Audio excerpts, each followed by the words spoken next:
Marsh shows no sign of Wall Street volatility. Trees and grasses are golden with the sun. The ocean and the sky still join like lovers here, now, and on the horizon too. The swan, content, faces a gentle breeze. The cormorant dives, resurfaces, belly once again filled. Follow that trail. Find the lunch or stone that waits for you there. We must learn to walk away from the carnival of the world, to become still and remember what it is that holds us, what in us is held. Soon after becoming Minister of Spiritual Development at First Unitarian Church, I came to understand just how many UUs yearned for connection that went beyond the Sunday services. First Unitarian is and was a large congregation, close to 1,000 members. People wanted a variety of opportunities to connect their values and to connect to each other. They wanted social justice activities, educational programs. They hoped to gather and wrestle with current issues and even theological concepts. At one point, we had Bible studies there. And they simply wanted to have fun together. But what surprised me more than anything was how many church members wanted to explore a deeper spiritual life. They sought connection to their own heart through ritual and spiritual practices, contemplative practices, opportunities for meditation and prayer. They yearned to connect to their deepest selves, to what they called the divine. This congregation that had strong roots in secular humanism was craving a way to listen deeply to themselves and to each other and to the presence of God or the divine in their lives.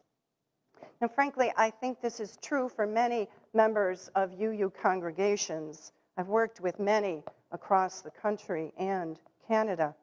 Now, clearly, divinity is a concept that has diverse meaning, and it's not something that all UUs embrace, but the desire to find a practice that offers deep connection to calm and personal insight, well, that's present in so many of us. Now, some Unitarian Universalists come to us from traditional religious backgrounds that offer spiritual practices as part of the faith formation.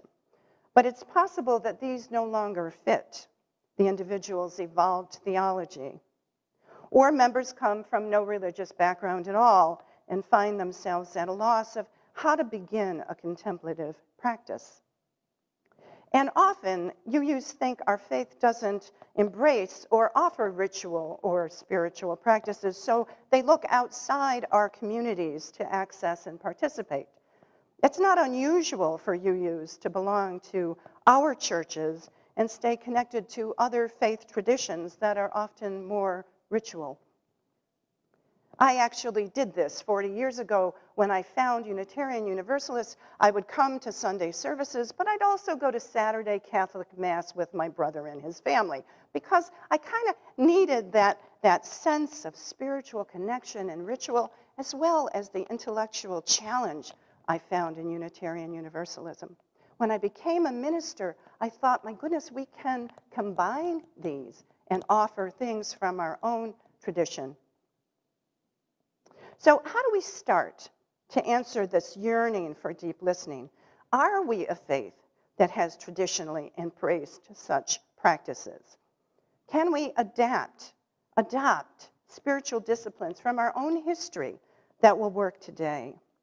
Can they fill this need for a deeper connection to listen to our heart and our soul? I think the answer is a resounding yes. But I think before we talk about any specific spiritual practices, we need to understand what we mean by the words. One of our UU ancestors, you might have heard of him, Henry David Thoreau, he offers us an understanding of what qualities a spiritual practice can bring to our lives. In his book, Walden, He describes why he chose to live in a 10 by 15-foot single-room cabin on the edge of Walden Pond. He writes this: "I went to the woods because I wished to live deliberately, to front only the essential facts of life and see if I could learn what it had to teach me. And when I came to die, discovered that I had not lived would be the worst. I did not wish to live what was not life.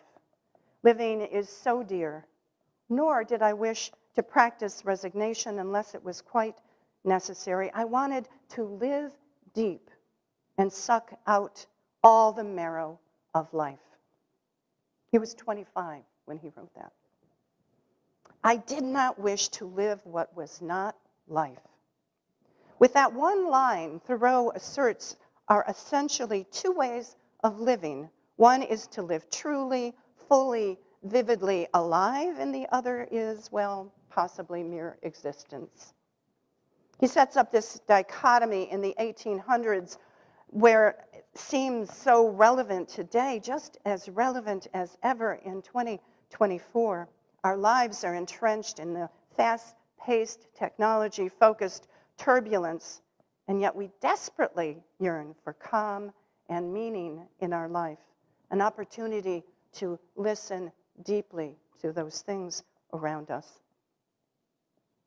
Perhaps above all, that is what a spiritual practice can offer us, a way to live fully awake to the awe and mystery of the world.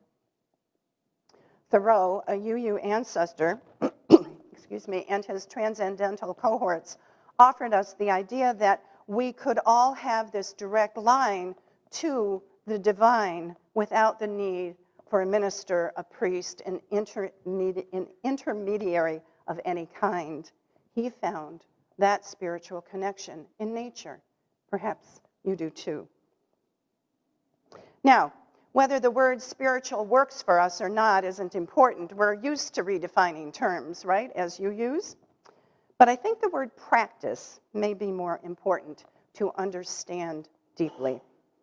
Choosing to live fully awake, facing the onslaught of modern life, well, it's not easy. Practice is the key here. Once embraced, it must be reinforced regularly with commitment and tenacity, even when we're too busy.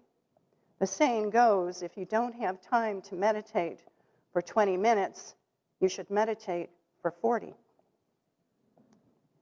Now, we can read in the New Testament of the Christian Bible that Jesus prayed regularly. The Buddha is said to have meditated daily, despite having reached enlightenment. And each day, by 9 a.m., the Dalai Lama himself has already been up for more than 5 hours to spend his first 4 hours of the day meditating on the roots of compassion. And perhaps an easy example to understand is that of Pablo Casals, one of the greatest cellists of all times. He practiced scales every day, every single day of his whole life. He even practiced them on the day he died at 96. When he was asked a few years earlier why such a master would practice something so rudimentary as scales, he replied that he thought he was beginning to make some progress. Spiritual practice is often called spiritual discipline because to stay in that place of deep listening to our own life, the inner chambers of our heart, and to the abundant miracle of this world, we must commit to intentionally seeking a deeper connection to ourselves, and if it works for you, to your God. Intention is the first step to starting a practice. But I think we consider our spiritual life somehow separate from our ordinary life, and I think this kind of gets in the way of embracing spiritual practice. Rather than considering it a way of life, we sometimes consider it as one more thing to do, like going to the gym and cleaning the dishes. We consider it something we just don't have time to do. And yet, finding the holy in the ordinary is exactly the place to start. Anything can become a spiritual practice with intention, awareness, and commitment. Washing the dishes, walking the dog, clearing out the garden can all be ways to listen deeply to our own lives. It requires setting intention, paying attention, and committing to listen. This elevates the ordinary to the sacred. Let's see how it works with washing dishes, okay? Set the intention. I will wash these dishes slowly, letting the warm water soothe my hands. Pay attention. If my attention wanders, bless you. If my attention wanders, and it will, I will call it back to the water and remember that this ordinary chore can be holy. And then committing to listen to what comes from that practice. I will listen to the message of the water every day. Honestly, it's that simple. Sticking with it is the hard part. Now, many faith traditions offer tools to help us connect to our heart and soul. Catholics have a rosary to pray. Buddhists have mala beads for reciting mantras. It makes the practice tactile and helps the practitioner stay focused, which is why washing dishes is a good thing, because it's very methodical if you let it be. You may be surprised to learn that UUs also have prayer beads. I have mine over there in my purse. If you want to know more about that, see me after the service. For centuries, individuals have also walked their meditations and prayers. One tool that aids this is the labyrinth. And you have one right in the backyard from the hard work and the generous offering of the Green Sanctuary team. Is there anyone here from the Sanctuary team this morning? All right, so you need to thank these people. You need to thank them a lot. A labyrinth is an ancient spiritual tool designed to foster contemplation and spiritual transformation. Walked by contemplatives and lay people alike for centuries. Labyrinths are typically formed in a circle with a singular path leading to the center and then out again. Often there's an altar or some kind of seat in the center so you can engage in contemplation. Or you may bring things to the center, such as a candle, a rock, a seashell, something that represents something in your life that you want to resolve. Leave it in the center. Labyrinths today can be found embedded in architectures of old churches, the middle of remote forests, rocky coastlines, and even in home gardens. Now, I have to be honest. First time I walked a labyrinth about 25 years ago, I was less impressed. At least at the beginning of my walk. I was at a retreat at the Ithaca Center called Light on the Hill. And the retreat leader said there was a new labyrinth that had been made up a ways from the lodge. It was March, and there was melting snow and ice and mud, and it made my walk to the labyrinth a little bit dodgy. And then when I arrived, I noticed the path was slippery and partially hidden by snow. But wanting to be the deeply committed spiritual person I thought I should be, I decided to walk the labyrinth anyway. It was early morning and I was alone, and as I entered the path of the labyrinth, I felt uneasy. The stones were taking me back and forth, never reaching the center or finding my way out. What on earth was the purpose of this? It was cold and I was getting wet. I knew I could simply walk over the stones and find my way out, but that somehow felt like cheating. So I kept going through. Doubt filled my mind and my heart, and then I fell, splat, down on my butt in the middle of this sacred circle. I felt like crying, but surprisingly I began to laugh, because laughing at yourself is also a spiritual practice. I have a lot of practice with that one. This labyrinth on that snowy, icy morning was just like my life. Complicated, without clear direction. I was stuck in seemingly endless confusion about my relationship. Maybe that was the lesson of the day in March so many years ago, but there was one more insight. Looking up from my soggy seat in the snow, I saw this amazing tree in the distance. The trunks seemed to be two distinct trees, but then at the center, they merged into one tree, and they grew full and healthy, reaching for the sun. In that moment, I found clarity about the struggles of my relationship, and I have trusted the grace of the labyrinth ever since.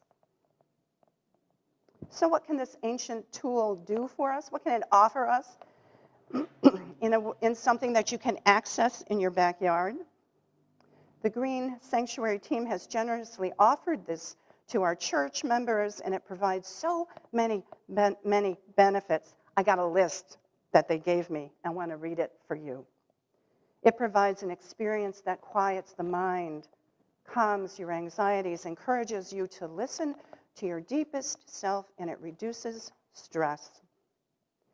It can be a useful addition to the meditation practice here, to Soul Matters, to the Wellspring groups. It was designed to use native plantings and supports environmental sustainability because it reduces mowing. It places people in a natural setting and helps reinforce our bond to the natural world, which we know from Thoreau can enhance our connection to the divine. And once the word gets out, it'll bring new people to our UU congregation. Before we close today, I want to offer a method for practicing the labyrinth, a place to start, so you have some understanding of what you can do as you begin to walk into the labyrinth. I've printed a bunch of copies and placed them on chairs around you. You can grab one. It says The Way of the Labyrinth, and you can take it home. You can take it with you to the labyrinth and use it to walk through as a practice. The process is called the 4 R's. The first is remembering. As you gather your thoughts, preparing to begin your walk, remember that you are blessed by the abundance of the natural world around you. You don't have to do anything but accept this blessing. Releasing. This begins at the entrance and ends at the center of your walk. Focus on letting go, quieting your mind, opening, emptying, shedding all that is heavy in your heart. Receiving.